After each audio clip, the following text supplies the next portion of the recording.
Bonjour à tous et à toutes et bienvenue pour cette nouvelle émission organisée conjointement par Le Dranche et Le Pluraliste dans le cadre de la campagne présidentielle.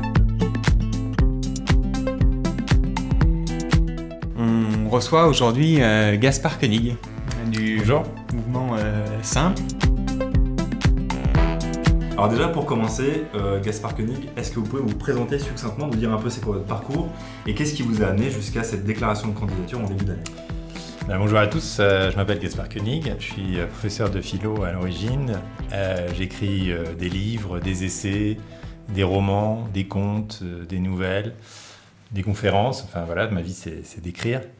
Et depuis 10 ans, j'ai fondé un think tank qui s'appelle Génération Libre, donc un institut qui fait des propositions de politique publique pour défendre les libertés, toutes les libertés en France. Et faire des propositions de politique publique assez précises sur cette base doctrinale. Après, j'essaye moi toujours de confronter mes idées au réel, c'est vraiment ma marque de fabrique, je pense. À la fois en la faisant passer par le tamis des économistes, des juristes, des sociologues qui travaillent avec nous dans Génération Libre pour que ça ne reste pas juste des grandes idées, mais qu'on entre vraiment dans le détail. Et puis aussi en voyageant beaucoup, en faisant des longs reportages, que ce soit dans le monde, en France. Le dernier voyage était un long voyage à cheval, je pense qu'on en reparlera en 2020, sur les traces de montagne à travers la France, l'Allemagne et l'Italie. Et puis ce voyage-ci, c'est le voyage de la présidentielle, qui est un voyage un peu particulier, mais qui aussi me permet de me déplacer beaucoup sur le territoire, de rencontrer beaucoup de gens, et là aussi de confronter de manière sacrément concrète mes idées aux gens, aux maires, aux élus, aux associations, aux entreprises. Voilà. Ok, alors du coup, on l'a dit, le mouvement que vous avez créé, le mouvement politique, alors, qui n'est pas Génération Libre, qui est simple, donne tout de suite le ton. C'est un peu la proposition centrale de votre programme, c'est la simplification. Alors pourquoi en avoir fait le marqueur de votre candidature? Ce thème-là, il est connu, ça fait très longtemps qu'on en parle. Tous les présidents de la Ve République ont expliqué qu'il fallait simplifier, qu'il y avait trop de paperasse, depuis Pompidou jusqu'à Giscard et Sarkozy et l'actuel président. Il y a eu toutes sortes de commissions de simplification et le Conseil d'État a produit des rapports. Mon think tank a produit des rapports sur l'inflation normative, le fait que trop de droits tue le droit, que ça crée des injustices entre ceux qui ont accès aux sources d'information et de pouvoir et ceux qui n'y ont pas accès, etc. Donc ce sujet est parfaitement répertorié et tout le monde s'engage à le faire et personne ne fait jamais rien et donc ça continue à proliférer et les gens ne s'en sortent plus. Et ce que j'ai constaté, notamment durant mon voyage à cheval où j'étais accueilli chez l'habitant, c'est que le soir, à table, on parlait moins des essences des plantes et des noms des toponymes et de toute la nature qui nous entoure que des sigles.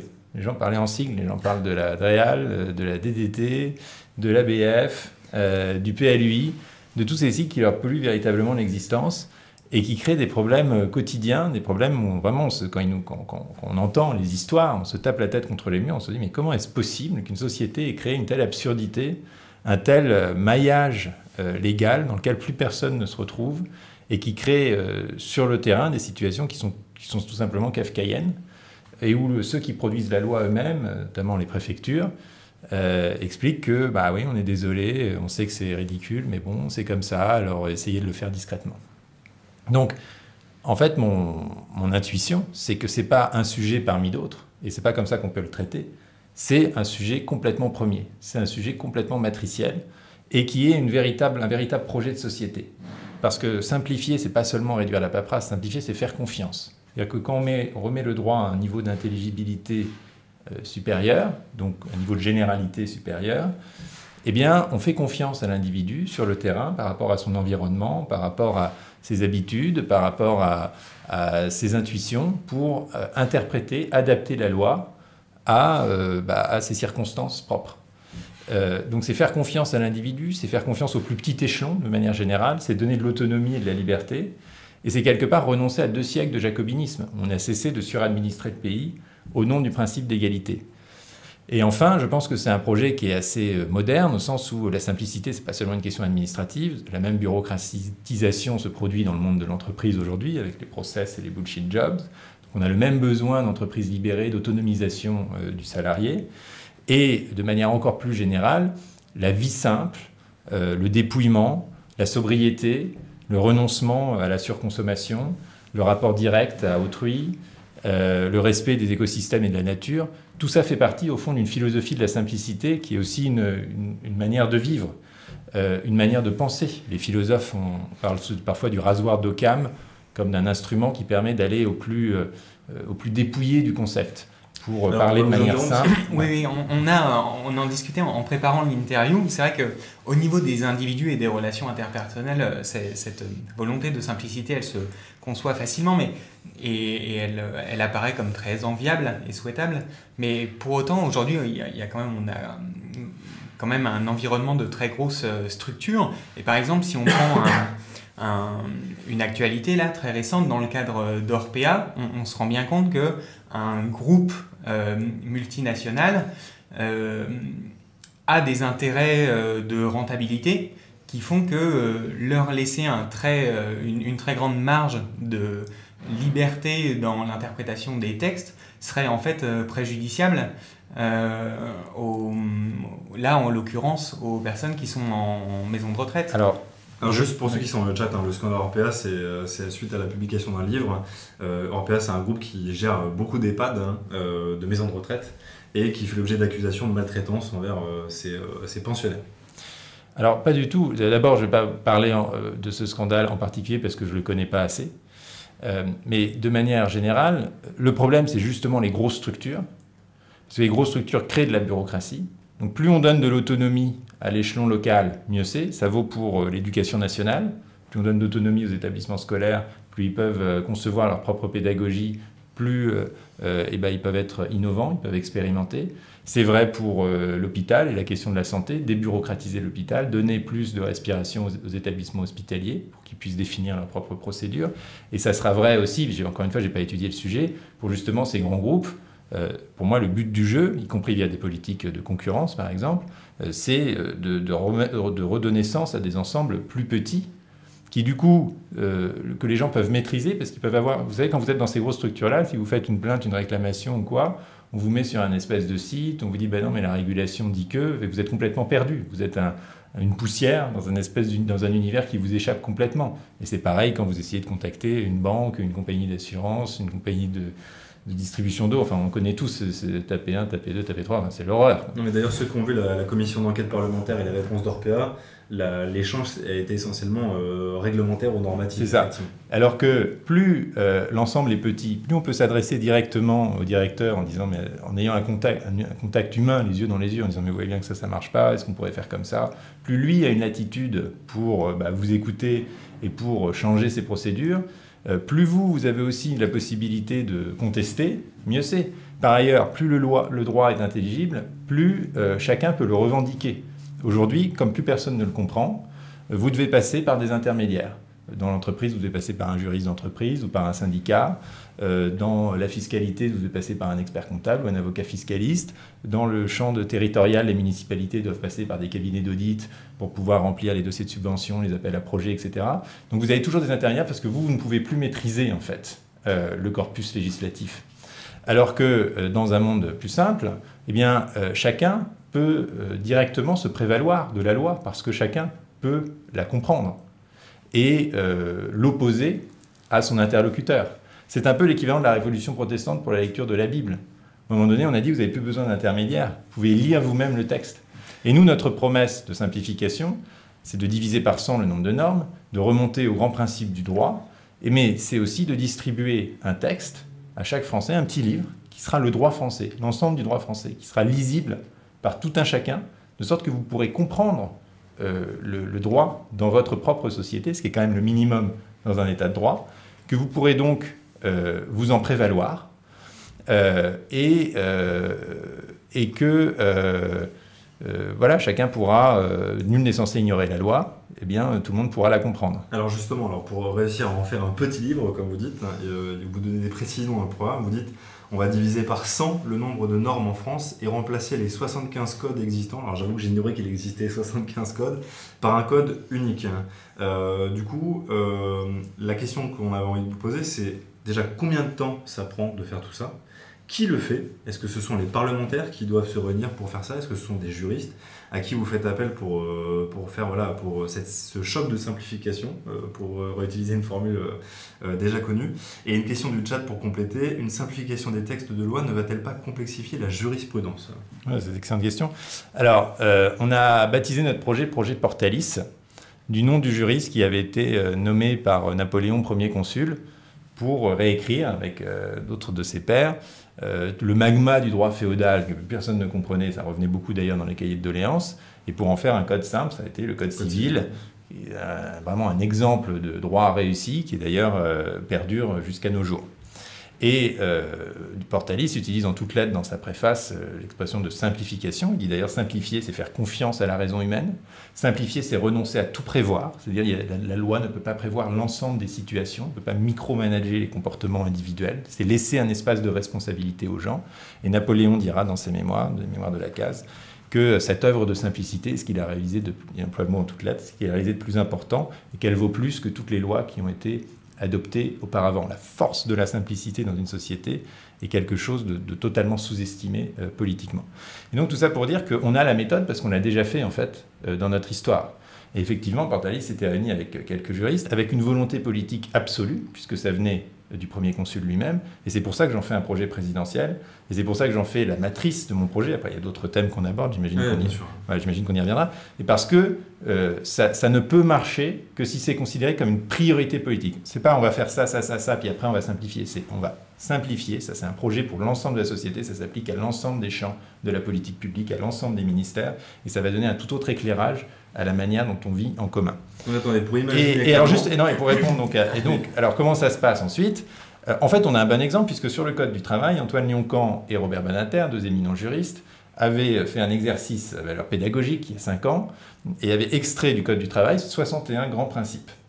Ça tient sur 4 pages, c'est parfaitement écrit, tout le monde peut comprendre. Mais nous, ce qu'on dit, c'est voilà, c'est ça le Code du travail, à droit constant, à protection constante. Et le même travail peut être réalisé sur chacun des codes. Eux, ils avaient mis, je crois, 1 an avec une commission de juristes. On peut imaginer que pour faire ça de manière plus ambitieuse, ça prenne 2 ans, en associant les parties prenantes, en associant évidemment les parlementaires qui devront voter de toute façon ce nouveau droit. Oui. Mais vous voyez, c'est à la fois modeste parce que c'est à droit constant, je ne refais pas toute la société, et c'est en même temps incroyablement ambitieux parce que c'est un moment de refonte institutionnelle qui est aussi pour moi un moment de confiance. On se refait confiance. Voilà.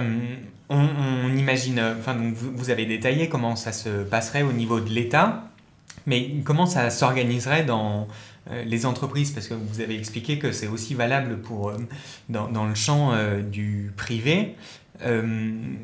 Quelles mesures il faudrait prendre pour que ça s'applique aussi dans les entreprises? Voilà. On s'orienterait vers l'autogestion, c'est un peu cette idée-là? Alors, oui, mais après c'est un message et c'est une discipline collective quelque part. Je ne pense pas qu'ensuite, évidemment, l'État a moins de latitude pour imposer cette discipline aux entreprises. Néanmoins, ça peut être une sorte de mot d'ordre de la société. Tout ce que je vois, tout ce que j'entends sur les entreprises libérées, par exemple, est très intéressant et va tout à fait en ce sens. C'est comment je donne le plus d'autonomie possible au bas de l'échelle, à l'agent qui prend les décisions sur le terrain. Et après, on peut aussi imaginer des mesures qui permettent de simplifier la vie en entreprise. Alors nous, on fait une proposition sur l'organisation, là pour le coup fiscale de l'entreprise, en disant aujourd'hui les entreprises sont les plus taxées d'Europe, mais c'est aujourd'hui aussi les plus aidées d'Europe. Vous avez plus de 6000 dispositifs d'aide aux entreprises, c'est la folie. Et donc tout ce qu'on dit, c'est qu'il faut supprimer 50 milliards d'impôts d'un côté et 50 milliards d'aides de l'autre. Donc, mais ça se fait à coup nul, votre réforme. Voilà, à coup nul, mais en redonnant une latitude, parce que du coup, on n'est pas là en train d'essayer de cocher des cases pour avoir le bon crédit d'impôt, mais on prend ces décisions normales. Mais après, il y a quelque chose, je pense, de plus fondamental, c'est de se diriger vers un monde où les statuts de salariés et d'indépendants, peu à peu, vont fusionner en un statut de l'actif. C'est-à-dire que le salarié va avoir de plus en plus d'autonomie, et l'indépendant va avoir de plus en plus de protections qui sont des protections individuelles et universelles, type revenu universel, type points pour accéder à une retraite, type couverture santé, etc. Et donc, tout ça fait que je pense que dans cet univers-là, on n'aura plus besoin de la notion de lien de subordination, et on aura suffisamment donné de protection à l'indépendant pour qu'en fait, la différence entre l'indépendant et le salarié devienne extrêmement faible. Tout ça, c'est des entités autonomes qui travaillent pour des clients, en fait.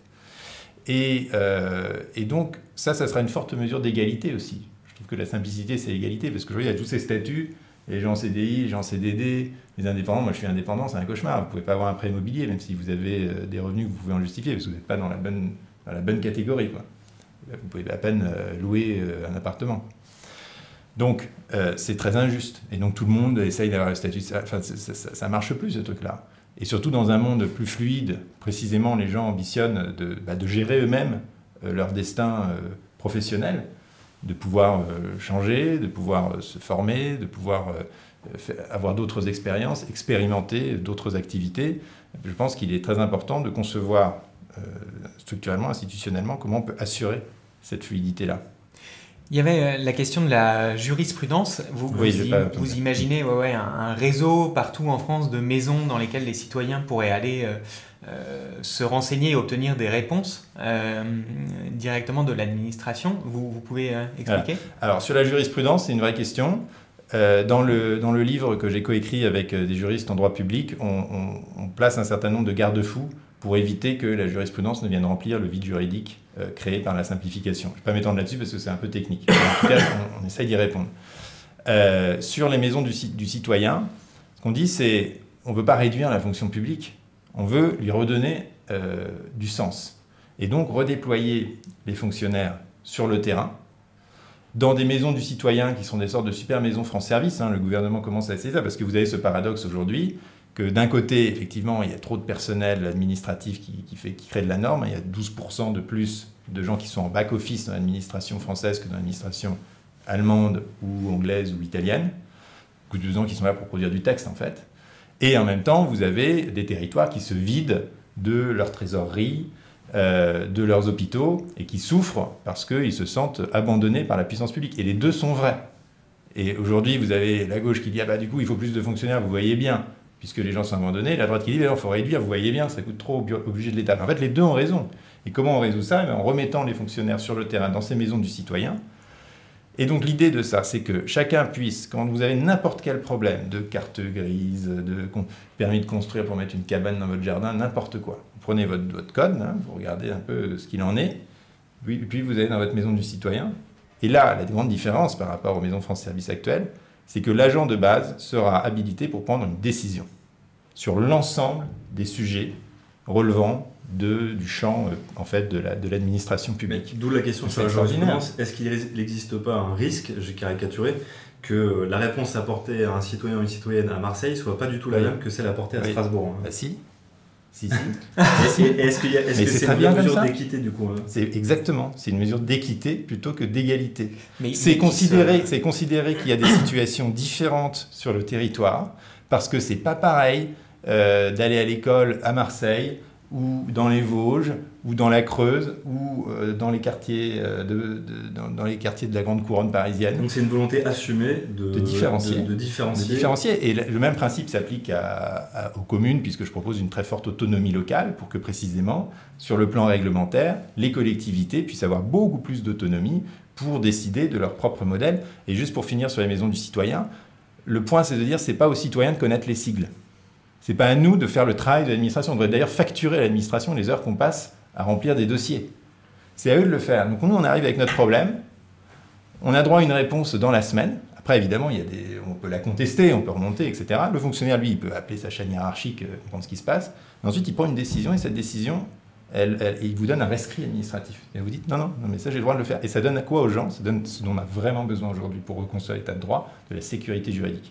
En disant, je fais telle activité, je sais que j'ai le droit de la faire. Vous n'imaginez pas sur le territoire le nombre de gens qui font des choses très bien, qui sont des honnêtes gens qui bossent, qui payent leurs impôts, et qui ont l'impression d'être dans l'illégalité. Vous l'évoquez dans votre livre. Ils ont l'impression d'être dans l'illégalité parce qu'ils font un truc qui ne rentre pas tout à fait dans les cases, et ils se disent à tout moment, je peux me prendre un contrôle, et il peut y avoir quelqu'un de très rigide qui me sanctionne et qui me conduit à la ruine. Et ça, j'en ai vu.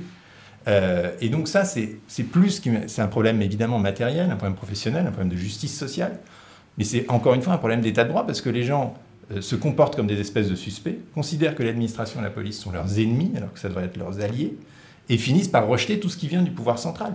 Mais on le voit partout dans le pays aujourd'hui, la défiance vis-à-vis des institutions, qui est colossale, qui est aujourd'hui partagée d'ailleurs par les premiers élus, que sont les maires, qui font quasiment la grève pour donner leur parrainage.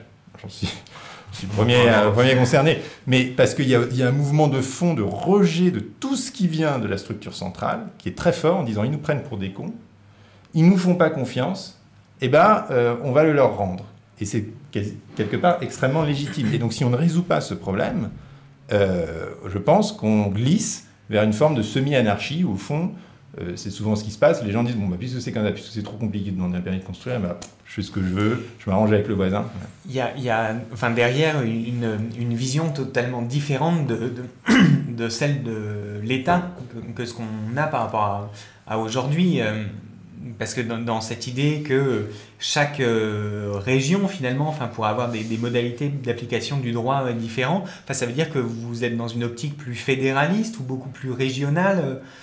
Alors d'abord, je pense que ma conception de l'État, elle est parfaitement fidèle à la conception française de 1789. Alors justement, il y a une remarque là-dessus qui dit « L'égalité de l'application des lois aux citoyens français est un des principes de la Déclaration des droits de l'homme de 1789 ». Oui. La Déclaration des droits de l'homme, c'est pour moi le plus beau texte de philosophie politique jamais écrit. Ça fixe un cadre où l'État donne aux citoyens les moyens de son autonomie, sans juger ensuite de son expression, de ses valeurs ou de ses comportements. C'est l'inverse de toute cette espèce de politique du nudge qu'on a actuellement. On essaye de coincer le citoyen dans une espèce de dogme extrêmement moral et moralisateur. Donc ça donne une grande liberté, mais ça assure aussi des droits à l'individu, dans une relation directe entre l'État et l'individu. Et évidemment, les grands principes du droit que nous proposons, là, ils seront très sévèrement appliqués et égales pour tous. Mais après, ce que je dis, c'est que sur cette base-là, il faut que la possibilité d'une forte différenciation, qu'il y ait la possibilité d'une forte différenciation territoriale. C'est pour ça que j'ai commencé ma campagne présidentielle par la Corse. Je crois que je suis le premier candidat dans l'histoire de la République à avoir fait ça. Pour, évidemment, mettre en valeur leur ambition d'une autonomie de plein droit et de plein exercice. Je ne peux que y concourir. Alors, en revanche, je ne veux pas que la notion de peuple corse rentre dans la Constitution, parce que moi, je veux que chaque collectivité puisse aller aussi loin que souhaitent aller les Corses. Et j'ajoute qu'il y a des gens qui font ça aujourd'hui sur le territoire français, sans que ça pose de problème à personne, c'est l'Alsace-Moselle. Ça fait un siècle que l'Alsace-Moselle a non seulement une laïcité, une forme de laïcité très particulière, ils sont toujours en concordat, c'est pas vraiment la laïcité, mais aussi leur droit des assurances, du travail leur droit aussi. bancaire, leur droit de travail, leur sécurité sociale, des choses extrêmement structurantes. Est-ce que ça pose problème à quelqu'un? Non. Est-ce que les Alsaciens en sont contents? Très. D'ailleurs, la preuve, c'est qu'ils sont en train de voter pour que l'Alsace redevienne une région à part entière. Ils détestent le Grand Est. Est-ce qu'ils se sentent moins français pour autant? Pas du tout. Ils parlent quand même de France de l'intérieur. Mais... Pas du tout. Et d'ailleurs, ils parlent de moins en moins le dialecte germanique. Ils sont de plus en plus francisés en Alsace. J'en sais quelque chose, puisque mon oncle Koenig vient de là-bas. Et moi, ce que je pense, c'est que on est un peu obsédé par cette histoire de République une et indivisible. Et moi, je pense que les deux termes ne sont pas du tout synonymes ou concordants. Je pense que la République, elle peut être une, d'autant mieux qu'elle est plus diverse. Et qu'à force de vouloir être une et homogène, eh bien, on crée des tensions et des ressentiments. Et qu'à l'inverse, quand on assume, juste pour finir, quand on permet d'assumer parfaitement son identité locale, quand on se sent parfaitement corse ou alsacien, parce qu'on a voté les lois qui nous concernent dans notre espace local, fidèle au principe de subsidiarité, on est d'autant mieux partie prenante du grand tout national. C'est d'ailleurs le projet en Corse de Pascal Paoli, quand il est revenu en Corse pendant la Révolution française. Indivisible n'est pas un antonyme de diverse. Les deux ne s'excluent pas. Alors, tel que c'est appliqué aujourd'hui, si, et tel que le Conseil constitutionnel l'applique, si. C'est au nom de ce principe-là qu'on interdit des expérimentations, qu'on interdit l'autonomie des collectivités, qu'on interdit la co-officialité des langues dans l'administration des langues régionales, et qu'on interdit à la France de ratifier la Convention européenne pour les langues régionales, qu'on interdit énormément d'expérimentations en Bretagne, en Corse, dans toutes les régions à forte identité, dans le Pays Basque, en Savoie. Donc, c'est un vrai problème parce qu'on crée une animosité et une défiance là où en fait il ne devrait pas y avoir le moindre problème. Laissons les Corses expérimenter. Eux, par exemple, ils veulent expérimenter le revenu universel. qui est un des points de mon programme. Mais c'est super, laissons-les faire. Aujourd'hui, ils ne peuvent pas, parce qu'ils ne peuvent pas prendre la main sur la fiscalité. Il y a plein d'autres sujets qu'on doit aborder, parce qu'il y a plein d'autres sujets que vous abordez dans votre programme. Alors juste, la référence à la Déclaration des droits de l'homme et du citoyen fait beaucoup réagir, parce qu'il y en a qui font référence par exemple à l'article 6. La loi à l'expression de la volonté générale, elle doit être la même pour tous. Oui. Et du coup, qui s'interroge sur cette les possible différenciation qu'il peut y avoir par région. Et je vous pose tout de suite la deuxième question dans la foulée, vous pourrez répondre aux deux. La remarque qui vient pas mal, c'est est-ce qu'il n'y a pas un risque de forme d'électoralisme entre communes ou entre localités ou entre régions à faire compétition avec les autres ou pas? Alors d'abord, évidemment, les principes sont égaux pour tous, mais leur déclinaison est adaptée à chaque territoire. Mais l'inverse est ridicule. Aujourd'hui, on voit que par exemple, les lois sur la gestion de l'eau, on va prendre un truc très concret pour les communes, sont les mêmes pour tout le territoire national. On dit en 2026, toute l'eau doit être gérée par les intercos. C'est ça l'égalité. Alors pourquoi est-ce qu'il y a des territoires où il y a beaucoup d'eau? Je reprends la Corse, ils n'ont pas de problème d'eau en Corse, ça regorge d'eau. Ils ont d'énormes nappes, donc du coup chaque village a sa source. Donc ils ont organisé leur gestion de l'eau en commun, souvent bénévolement depuis très longtemps. Pourquoi est-ce qu'on les oblige à gérer l'eau au niveau des intercos? Alors que ça peut faire sens dans la Beauce, évidemment. Et pourquoi est-ce qu'on ne laisse pas chacun décider si oui ou non il souhaite se regrouper avec les communes avoisinantes pour gérer son eau? Le principe de la loi, ça va être s'assurer que la population soit bien desservie en eau, que chacun ait accès à l'eau. Ça, c'est le grand principe. Après, est-ce qu'on le fait par commune, est-ce qu'on le fait en interco? Ça, c'est justement, ça dépend des territoires qui ont, en l'occurrence, des géologies différentes. Et je ne vois pas en quoi ça brusque le principe d'égalité. Et au contraire, c'est imposer une loi trop détaillée à tout le monde, de manière uniforme, qui fracasse un autre article de la Déclaration des droits de l'homme, celui sur la liberté, l'article 4, qui dit que la liberté consiste à pouvoir faire tout ce qui ne nuit pas à autrui. Pour moi, c'est la plus belle définition. Ça, aussi, et sur la deuxième question, c'était sur l'électoralisme. Oui, exactement. À partir du moment, aujourd'hui, vous votez pour un maire, mais en fait, vous ne votez pas pour les projets qu'il va pouvoir faire, parce que c'est plus lui qui décide. Il n'a plus l'argent, il n'a quasiment aucune ressource fiscale autonome. Donc, savoir s'il va y avoir un nouveau gymnase, ça va dépendre de la région, du département, qui va ou non accorder la subvention. Et donc là, on est dans le pur... C'est peut-être un peu moins vrai pour les grandes métropoles. C'est vrai pour les grandes métropoles, mais on est dans le pur électoralisme, là, pour le coup, parce qu'il faut être bien avec les gens de l'échelon supérieur, qui du coup vous contrôlent, et c'est pas un hasard si les maires sont aujourd'hui si apeurés par l'histoire des parrainages, parce qu'ils ont peur, s'ils ne donnent pas au bon candidat, de perdre leurs subventions, de perdre... parce qu'ils reposent là-dessus, parce qu'ils n'ont plus d'autonomie. Et qui dit perte d'autonomie fiscale et réglementaire, dit perte d'autonomie démocratique, puisqu'on vote pour quelqu'un qui, au fond, a assez peu de pouvoir pour régler nos problèmes. Quelqu'un, il dit le maire, tiens, il y a un nid de poule, il faut réparer la route. Ah ben non, la route, c'est pas de ma compétence. Et puis deuxièmement, de toute façon, c'est pas ton argent, puisque si tu es locataire dans la commune, tu n'as plus aucun lien fiscal avec la commune, avec la fin de la taxe d'habitation. Donc, dans un système plus autonome, où les collectivités peuvent, de manière beaucoup plus large qu'aujourd'hui, lever l'impôt, où donc elles ont une marge de manœuvre, non pas sur l'assiette, il faut qu'elle soit commune sur le territoire national, évidemment, mais sur les taux. Où elles peuvent décider de reprendre les compétences qu'elles souhaitent et de laisser celles qu'elles ne souhaitent pas. On appelle ça la subsidiarité ascendante. Eh bien, là, il y a une vraie responsabilité démocratique. Et donc, si les habitants ne sont pas contents de la gestion de la commune, ils seront par là, pour le coup, parfaitement légitimes à ne pas réélire le maire. Et par ailleurs, je propose aussi, dans ce cadre, des formes de démocratie directe locale qui soient contraignantes, c'est-à-dire des référendums locaux qui s'imposent au pouvoir exécutif local, ce qui n'est pas le cas aujourd'hui. Est-ce que c'est des référendums révocatoires, carrément? C'est-à-dire qu'on pourrait destituer un élu, ou alors... Ça se discute, c'est pas le projet. Le projet, c'est vraiment sur des projets. Ok. Mais dire, à partir d'un certain seuil de signatures recueillies dans la commune, ça peut être 15-20%, ça se pratique dans les pays voisins, il y a un référendum, mais c'est contraignant. C'est-à-dire que le pouvoir exécutif, le maire, est obligé d'organiser le référendum et d'appliquer son résultat. Ce n'est pas consultatif, c'est contraignant. Et en fait, tout ça, ça redonne aussi de la responsabilité démocratique au plus petit niveau, et ça permet justement, je pense, d'éviter l'électoralisme. Après, qu'il y ait différents modèles, oui, je ne dirais pas qu'ils sont en compétition, mais simplement chacun expérimente, et puis on regarde, et on se dit, tiens, bah là ça marche, on va faire pareil, là ça ne marche pas, bon, on va peut-être pas le faire. Là, on essaye quand même. Là, on a une population différente, donc ça ne va pas marcher ailleurs, mais nous, on continue dans cette voie-là. D'ailleurs, on voit beaucoup de villages de début d'autogestion maintenant dans les villages, avec des espèces de villages très alternatifs qui se forment, avec des formes de gouvernance très expérimentales, qui ont justement beaucoup de problèmes, parce que ça ne rentre pas dans les circulaires de la préfecture. Et pour moi, c'est très bien, c'est plutôt encourageant, ces petites utopies qui naissent un peu partout sur le territoire. Alors on a quasiment atteint la moitié de l'interview, on a beaucoup parlé de simplification.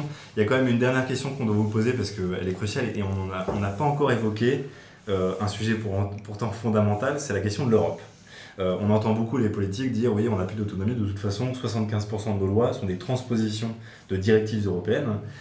Est-ce que finalement il ne va pas falloir continuer à les transposer, ces directives européennes, et est-ce qu'une partie de cette masse de normes et de lois et de règles nous est pas finalement imposée ? Oui, mais alors la grande hypocrisie, c'est que la France, en fait, surtranspose. Donc quand on dit qu'elle transpose les directives, c'est qu'elle surtranspose. Ça, c'est bien référencé notamment dans les rapports du Sénat. La France est le pays en Europe qui en rajoute le plus. Et donc c'est nous qui avons du travail à faire en interne pour balayer la surréglementation que l'on crée à partir de directives européennes qui, dans la plupart du temps, restent quand même assez générales pour que précisément chaque État membre puisse les appliquer à sa sauce. Donc l'analyse qu'on fait avec nos juristes, c'est qu'il y a 90% du droit où on a toute latitude, que ce soit parce que c'est des domaines qui sont entièrement de la compétence des États membres, comme la fiscalité. Si on veut faire un revenu universel en France, on peut. Si on veut faire mon projet de simplification du droit, on peut.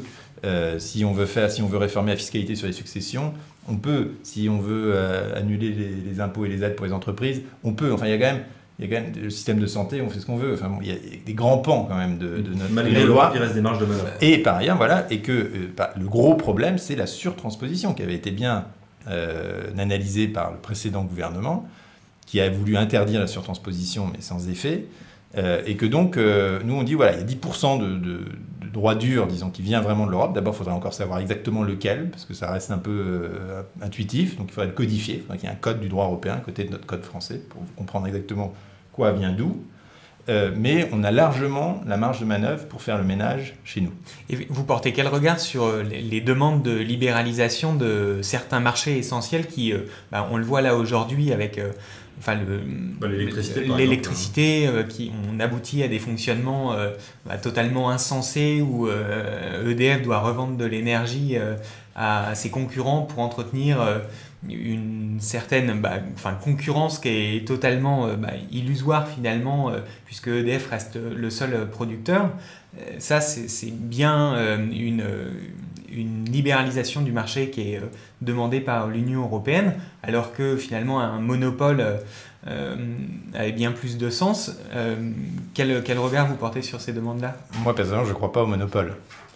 Et je trouve très bien qu'il y ait aujourd'hui des entreprises alternatives à EDF qui puissent naître sur le territoire, qui proposent d'autres formes de gestion de l'énergie. Pour moi, la concurrence, ce n'est pas une question de réduire les prix, c'est une question d'avoir des modèles différents qui correspondent à des besoins différents. Et quand on est un monopole, on n'est jamais incité à se réformer, à servir le client, qu'on considère d'ailleurs souvent peu comme un client, mais plutôt comme un usager.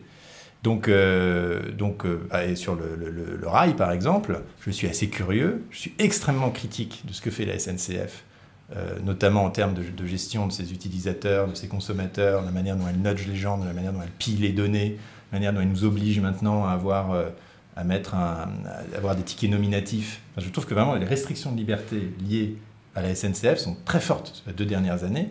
Vous êtes obligé de renseigner votre nom pour prendre un ticket. Pourquoi ? Au nom de quoi ? Pourquoi est-ce que je ne pourrais pas le donner à mon cousin ? Enfin, on a payé, quoi, c'est la même chose. Et ce n'est pas du tout une question technologique. On pourrait avoir un code barre et rentrer dans un train avec un système de blockchain, où que ce soit mon cousin ou moi, ça serait pareil, quoi. Ça serait valide une fois et puis c'est tout.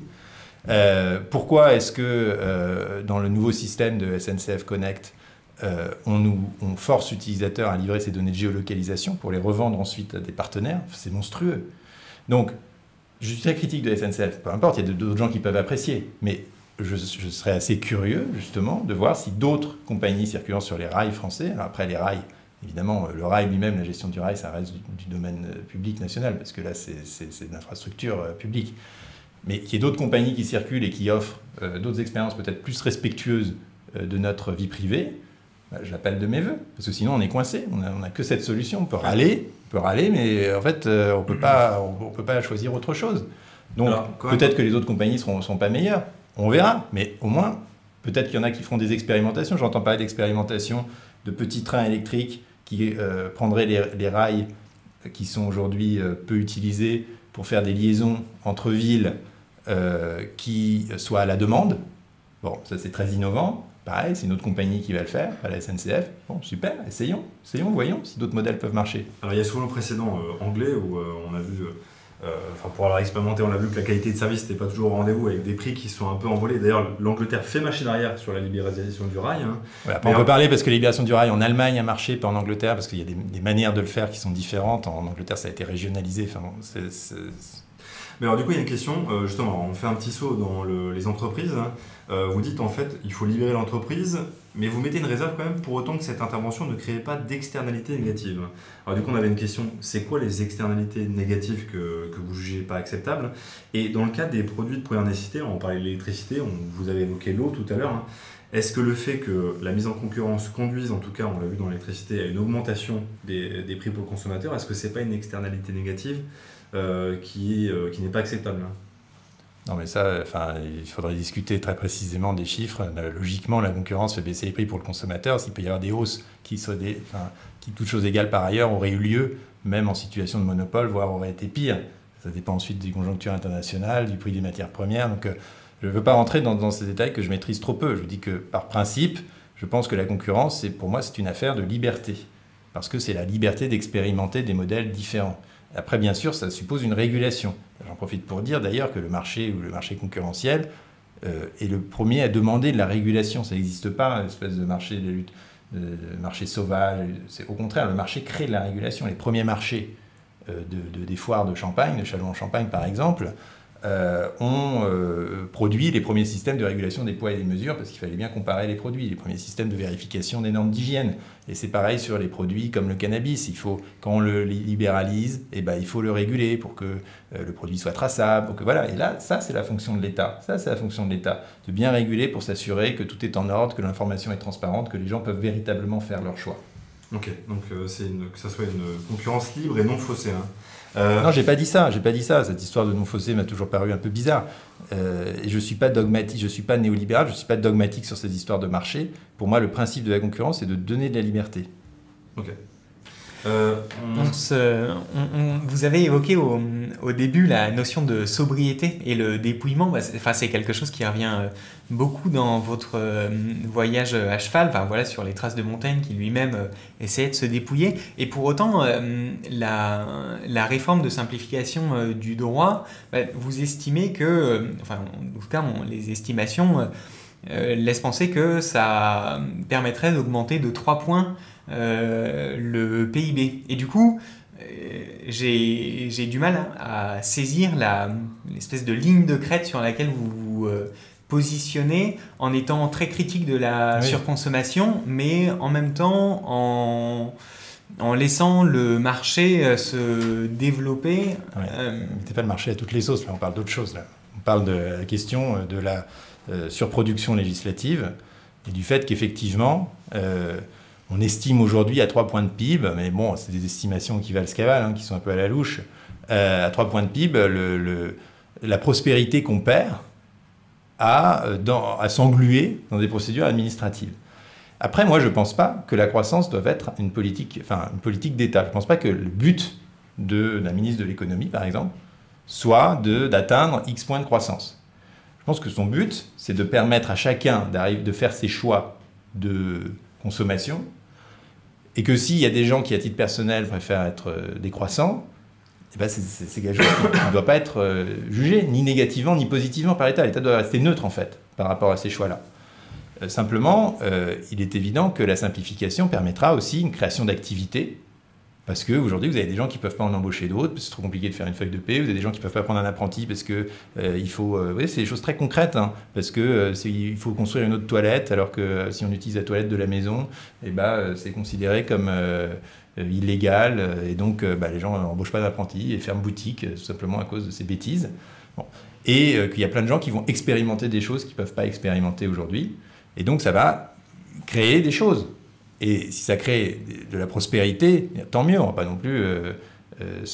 moi, je suis neutre par rapport à ça. Par rapport au choix de... Est-ce qu'il y a des gens qui veulent vivre dans le luxe ou d'autres dans le dépouillement? Je ne pense pas que ce soit à l'État de juger de ça.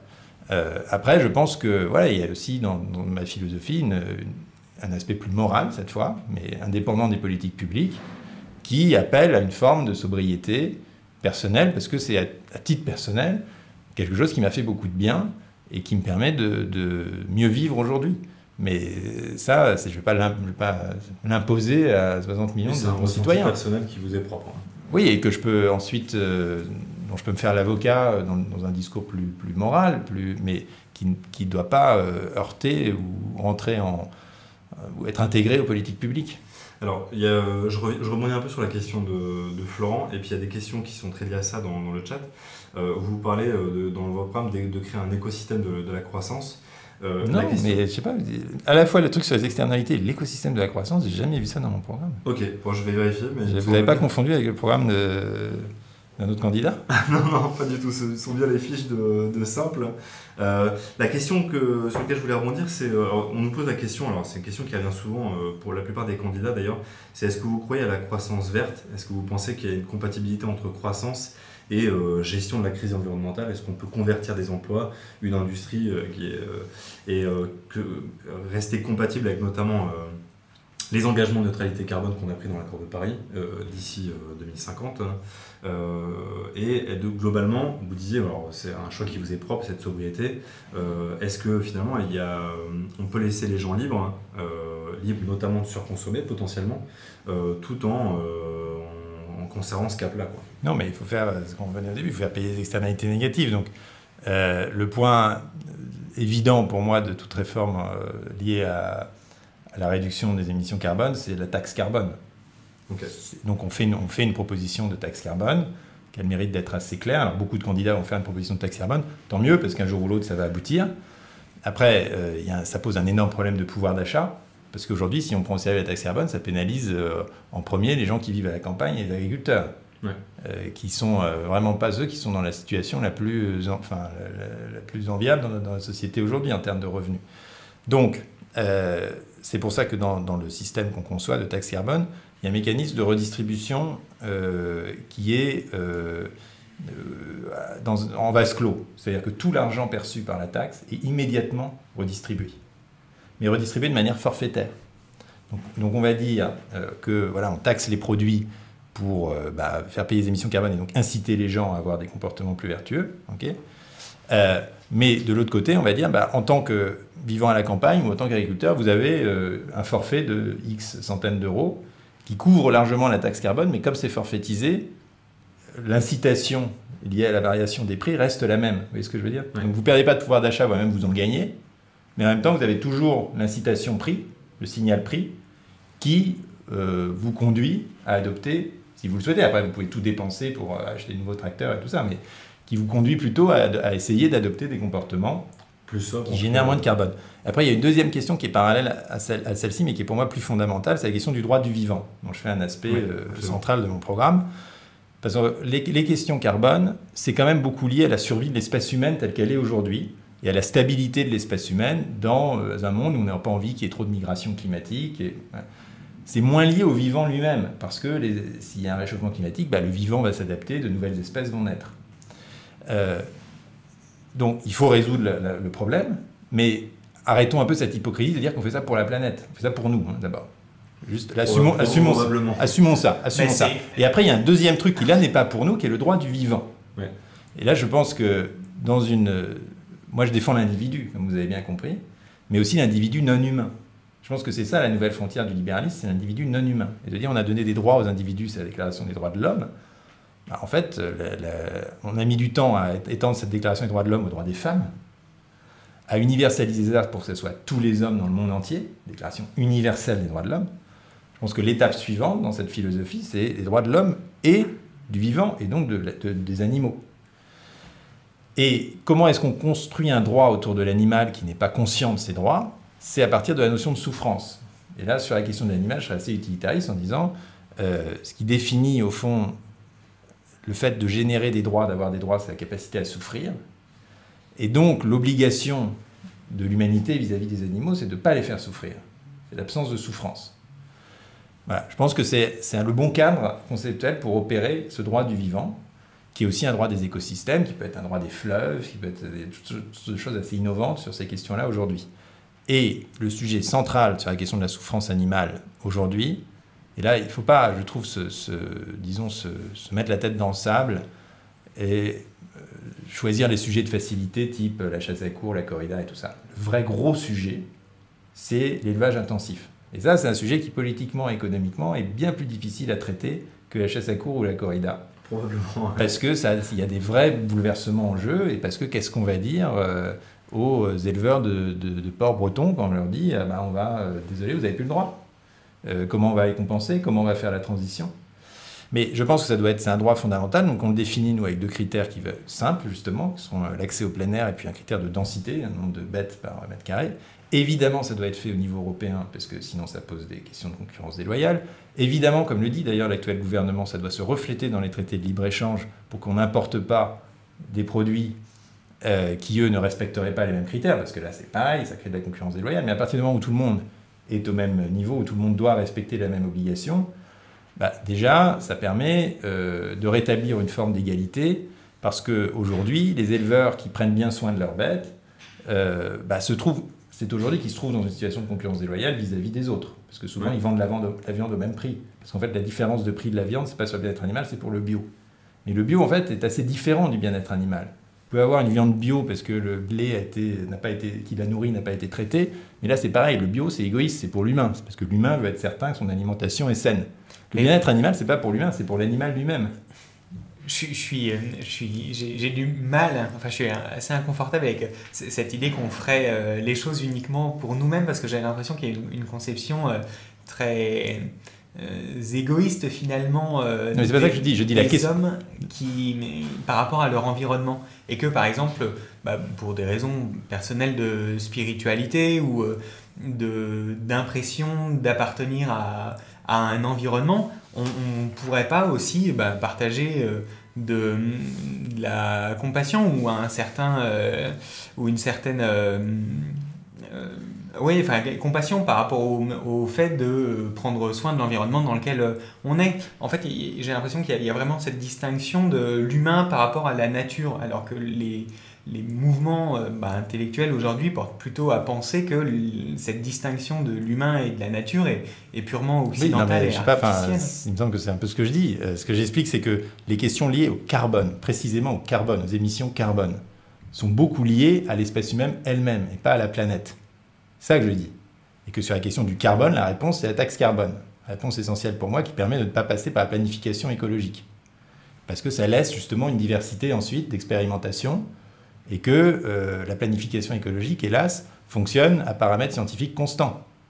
Et que donc on planifie des trucs sur 20 ans, alors que peut-être que la science aura une nouvelle réponse dans 1 an. Et c'est pour ça que la taxe carbone est plus efficace pour moi que la planification écologique. Et ça, c'est sur la question des émissions carbone.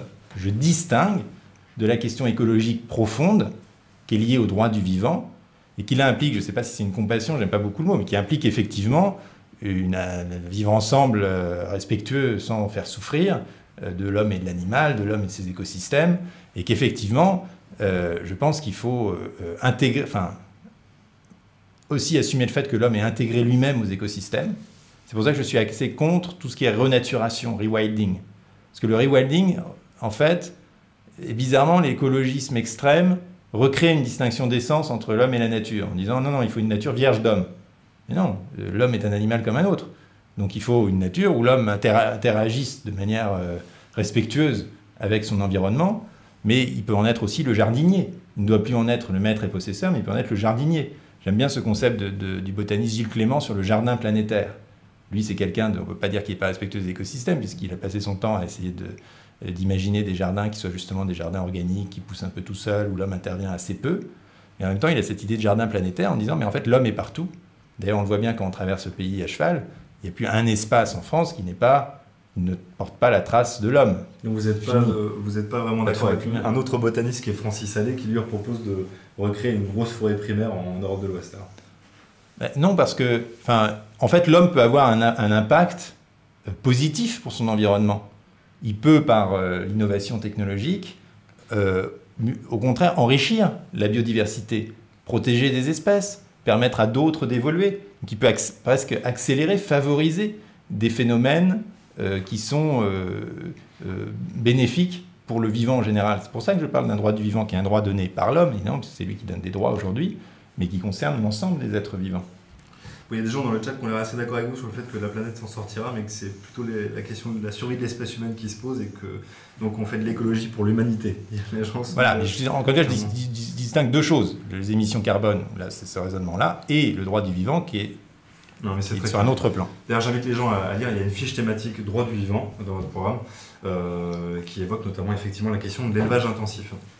Le temps file et il y a encore plein d'autres sujets, plein d'autres propositions dans votre programme.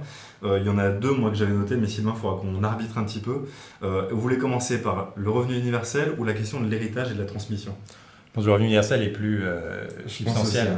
Alors, effectivement, c'était une surprise pour moi. C'est une proposition qu'on a vu naître en 2017, notamment portée par Benoît Hamon. On sait qu'en réalité, il existe plein de formes de proposition du revenu universel, à ne pas confondre avec le salaire à vie ou d'autres formes comme ça de propositions. Là, vous proposez un revenu universel. Alors, est-ce que vous pouvez en dire quelques mots ?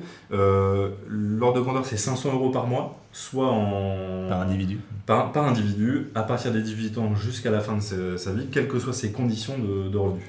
Est-ce que vous pouvez en dire un peu plus ?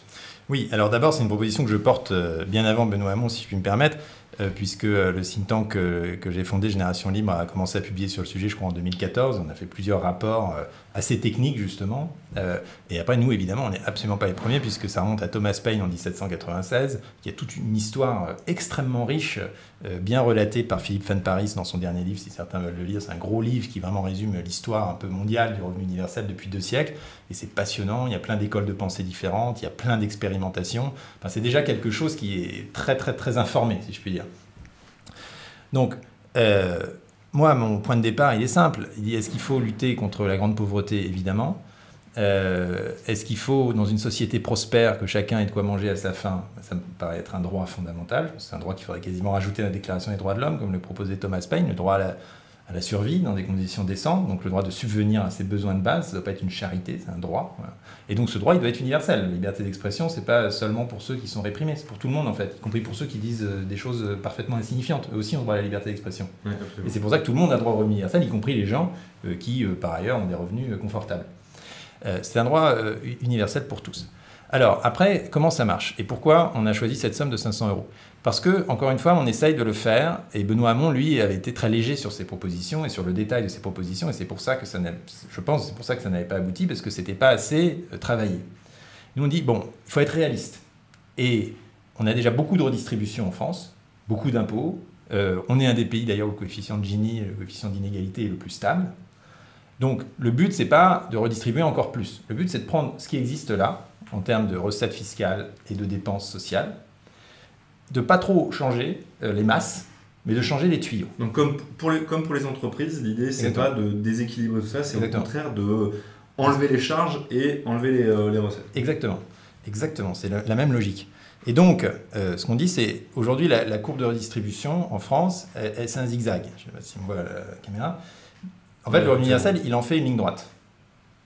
Et il évite toutes ces situations où des outsiders, si je puis dire, du système n'ont rien, puisqu'aujourd'hui, un tiers des gens qui devraient bénéficier du RSA ne l'ont pas parce que c'est trop compliqué, qu'il y a des commissions de contrôle, qu'il y a des inspections des cas. Enfin, c'est quelque chose d'assez dur, d'assez humiliant, d'assez stigmatisant, hein, le RSA. Et que de l'autre côté, il y a des gens qui effectivement profitent entre guillemets du système et qu'il y a aussi des phénomènes de fraude au RSA, de plusieurs centaines de millions par an, parce que comme dans tout système complexe, vous avez les insiders qui en profitent, les outsiders qui ne comprennent rien, qui sont en dehors des clous. Et surtout, vous avez un phénomène de trappe à pauvreté aujourd'hui, où c'est tellement compliqué d'obtenir de RSA qu'une fois que vous l'avez, votre seule obsession, c'est de le garder, et donc vous ne bougez plus le petit doigt. Je chiffre peut-être le chat pour en donner, mais il y a une part pas négligeable de gens qui pourraient en bénéficier. Un tiers, d'accord. Le dernier rapport de la Cour des comptes rappelle ce chiffre. C'est probablement supérieur, mais enfin, c'est globalement l'ordre de grandeur. Voilà, un tiers. Et surtout, une fois qu'on l'a, le RSA, on se dit, ah, mais si je change de département, je change de CAF, oulala, surtout pas. Si je prends un petit truc d'auto-entrepreneur, je vais perdre le RSA après, il va falloir que je le redemande, surtout pas. Et donc, c'est ça qui produit de l'assistanat et qui coince les gens, en fait, dans leur identité de pauvre, qu'ils doivent justifier tous les 2 mois en prenant des rendez-vous, en disant aux inspecteurs, aux commissions des CAF, ah oui, je suis encore pauvre, je vais vous le prouver. Donc, c'est extrêmement humiliant, c'est extrêmement désagréable. Donc nous, ce qu'on propose, c'est d'automatiser ça. De dire, il n'y a pas de conditions, il n'y a pas de contrepartie. C'est l'inverse de ce que fait la droite aujourd'hui, qui dit on va rajouter des contreparties, des travaux d'intérêt général. C'est l'horreur. C'est l'horreur. 15 heures de travaux d'intérêt général. Et là, en termes de bureaucratisation, c'est fou. Comment vous vérifiez que c'est fait, comment vous contraignez les gens à aller travailler. Et surtout, c'est une question philosophique. Moi, je pense qu'il n'y a pas de contrepartie à produire. Qu'on donne une somme, on dit ça, c'est à quoi tu as droit pour survivre. La manière dont tu la dépenses, ça te regarde. Et en fait, ce que montrent toutes les expérimentations qui ont été faites dans le monde, moi j'ai été en voir personnellement dans des villages au Brésil, il y a des documentations importantes sur les expérimentations de Guy Standing en Inde, il y a la même chose en Namibie, maintenant beaucoup au Kenya, aux États-Unis, en Finlande. Elles montrent toutes que le taux d'activité augmente. Parce qu'une fois que vous avez, et ça veut dire l'activité, pas forcément activité rémunérée, ça peut être activité associative, mais une fois que vous avez une stabilité, qu'elle est vraiment assurée, que personne ne peut vous l'enlever, et bien évidemment, vous n'allez pas passer votre temps à jouer aux jeux vidéo. Vous engagez dans la société, vous essayez quelque chose, vous essayez une formation, puis si ça ne marche pas, c'est pas grave, parce que le revenu, il est toujours là, c'est le socle. Et alors une question qui est revenue beaucoup quand on a préparé ça, c'est, et vous l'avez évoqué vous-même, pourquoi 500 €? Comment vous avez défini ce seuil? Encore une fois, c'est ce qui est raisonnable aujourd'hui pour ne pas bouleverser les équilibres macroéconomiques. Okay. En fait, si on veut un revenu universel à 500 €, il faut une taxe sur l'ensemble des revenus, capital et travail, et incluant CSG, CRDS, mais je passe les détails, de 30%. Pas rien. C'est ce que vous évoquez. Si vous voulez, et ça, comme ça, le système est à l'équilibre. Si vous voulez un revenu universel de 1 000 €, la taxe elle est 60% sur les revenus. C'est un choix collectif quelque part. Mais nous, disons qu'on part de ce qui existe aujourd'hui. Et vous voyez comment ça marche. En fait, techniquement, les 500 €, c'est un crédit d'impôt. Et les 30%, c'est au premier euro. Ce qui veut dire que quand vous ne touchez rien, vous avez les 500 sans rien à demander. Quand vous touchez un peu, que vous êtes dans la zone sous le SMIC ou au SMIC ou un peu plus que le SMIC, vous avez un complément qui arrive de manière automatique. Et quand vous êtes au-dessus de 1 700 €, en fait, vous voyez plus ce revenu universel puisque c'est un crédit d'impôt qui est inférieur à l'impôt que vous payez.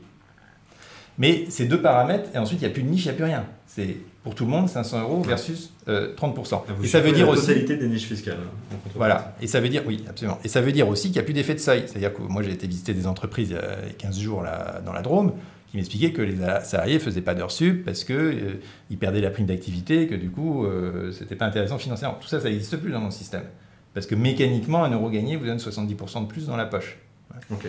Donc là, on dit, on pose la question dans le chat, une flat tax. C'est une flat tax, mais c'est une taxe progressive. Puisque comme vous avez les 500... On nous pose la question, la distinction est-ce qu'il y a une distinction entre les deux ou pas? Oui, alors c'est une flat tax parce que c'est proportionnel, c'est 30%. Après, on propose aussi une surtaxe à 35-40 pour les plus hauts revenus. Alors, j'espère que je ne vais pas faire d'erreur dans votre fiche thématique, parce qu'on vérifiera bien, mais vous parlez du maintien d'une surtaxe pour les très hauts revenus. Voilà. Oui.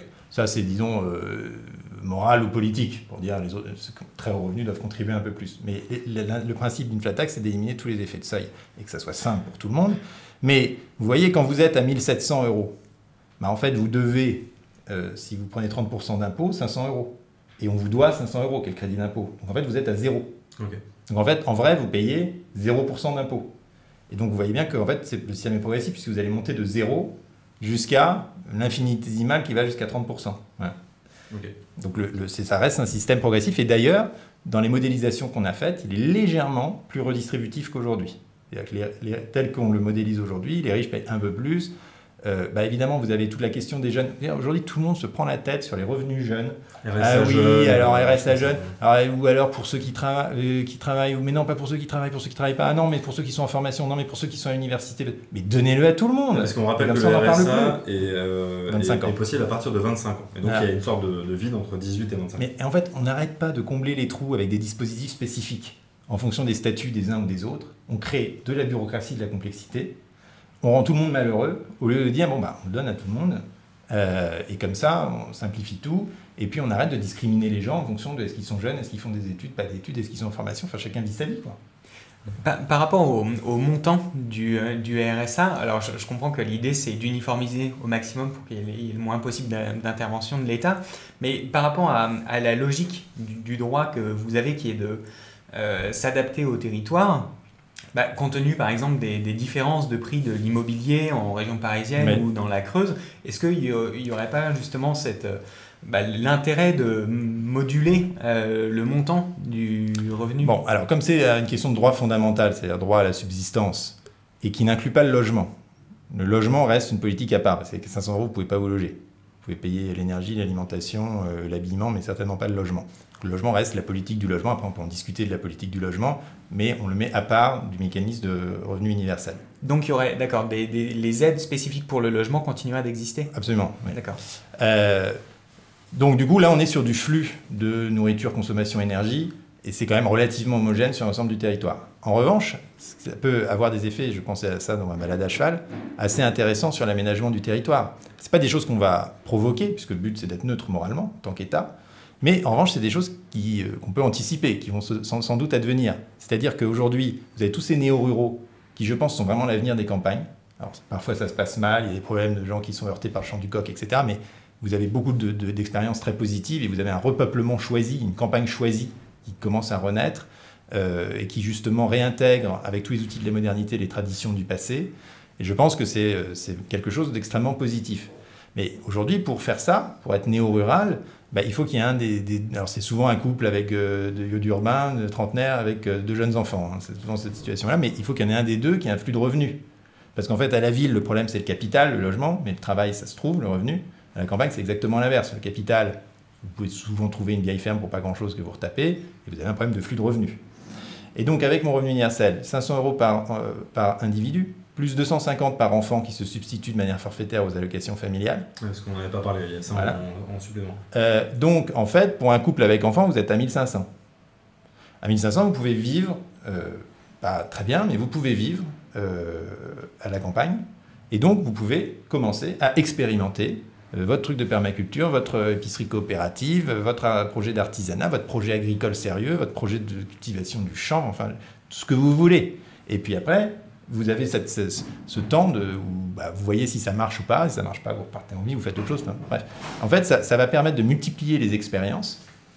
C'est toujours le même principe, en fait, ce que je raconte. Que ce soit le revenu universel, l'autonomie locale, la simplification, vous voyez bien le fil qui est là, c'est autonomie, expérience, diversité. Et le rôle de l'État pour créer les conditions pour que ce soit possible. Bon, alors du coup, on a quasiment mangé la totalité du temps et pourtant il reste beaucoup de thèmes à aborder. Est-ce qu'en 5 minutes on peut en choisir un dernier? Alors, je l'ai évoqué, il y avait la question dans les fiches thématiques de l'héritage, mais il y a aussi la déconjugalisation du droit, le droit du vivant, on en a déjà parlé, le destin numérique également. Est-ce qu'en 5 minutes vous pensez qu'on peut aborder très succinctement un de ces thèmes? Lequel vous semble le plus... Alors, en 2 mots, la déconjugalisation du droit, c'est facile, c'est que le droit doit être porté sur l'individu et non plus sur le couple ou le foyer fiscal. Vous voyez bien que le mécanisme de revenu universel, il marche sur l'individu. Et donc tout ce qu'on discute aujourd'hui sur l'allocation handicapée, sur le RSA conjugalisé, sur la notion de foyer fiscal, en fait, alors ça nous vient pour le coup du Code civil, parce qu'il n'y avait pas que des bonnes choses dans le Code civil, c'était bien écrit, mais bon, on peut le contester sur le fond. Et ça vient d'une vision de la société où voilà, la famille est le fondement de l'ordre social. Et pour moi, la famille, c'est très important. Moi, j'ai une famille que j'aime. Mais ça ne doit pas, en fait, la politique publique doit être neutre par rapport au fait que vous ayez une famille ou pas.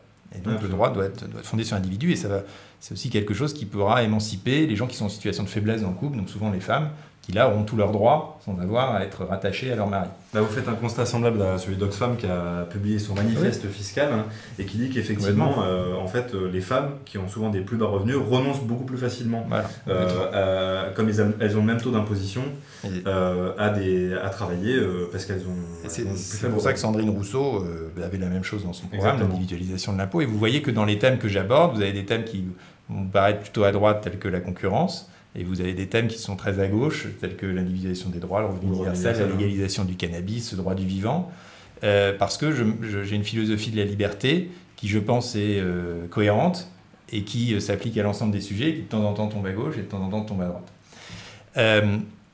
Sur la question numérique, ça j'ai fait un long reportage là-dessus, j'ai fait un tour du monde de l'intelligence artificielle. Et d'ailleurs, j'en ai eu tellement marre que c'est pour ça que j'ai fait le voyage à cheval après, pour faire une énorme data détox. Voilà.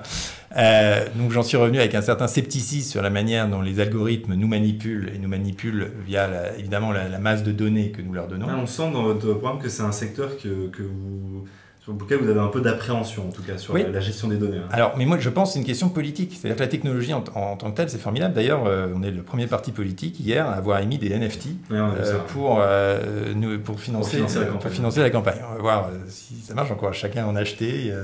Des sortes d'illustrations de moi avec un petit oiseau, une fleur de cannabis.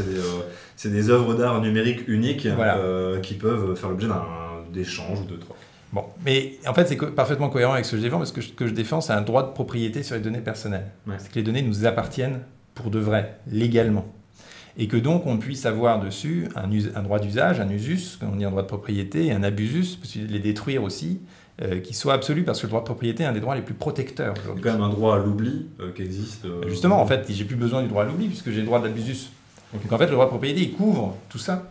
Et il permettrait à chacun d'avoir une sorte de portefeuille intelligent de ses propres données, donc toutes ces données de santé, données de géolocalisation, données de navigation sur le web, qui soient complètement sécurisées par une blockchain, que chaque donnée soit rattachée à soi et possède les termes contractuels de la manière dont je souhaite que mes données soient utilisées. Donc c'est moi qui vais poser mes conditions d'utilisation en fait. Okay. Moi, mes données santé, je souhaite en faire ceci, qu'elles soient accessibles à la recherche publique, pas au web privé par exemple. Mes données de géolocalisation, je les garde, je refuse de les partager, etc. Vous n'avez pas besoin de taper sur chaque site des trucs imbitables et qui perdent tout le monde. Ça, c'est le principe du RGPD. Voilà. Et j'ai été visiter dans le cadre de la campagne Ledger, qui fait des portefeuilles électroniques pour les crypto-monnaies. Okay. Ils me disent que techniquement, c'est parfaitement possible de faire la même chose pour les données individuelles. Okay.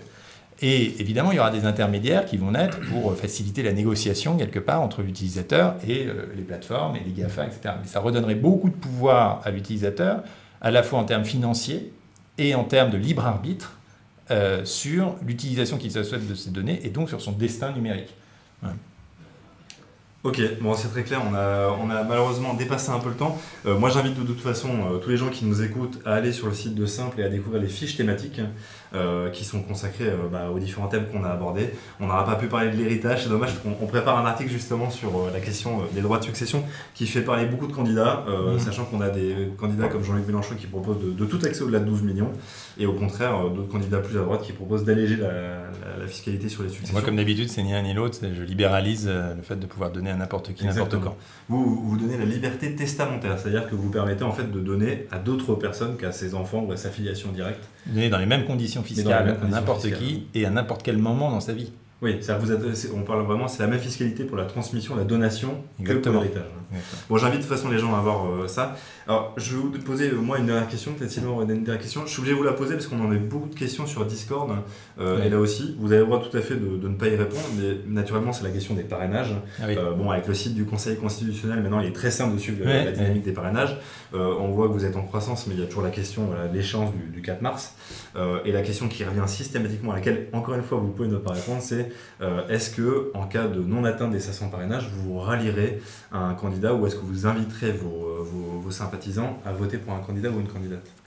Ça m'étonnerait, mais en tout cas, pour le moment, on n'y réfléchit pas. On se concentre sur cette campagne de récolte de parrainage qui est extrêmement dure, mais qu'on fait extrêmement sérieusement. On a des gens partout sur le territoire. On a une équipe qui appelle jour et nuit, enfin pas trop la nuit, il ne faut pas trop les déranger quand même, les maires dont on trouve le 06.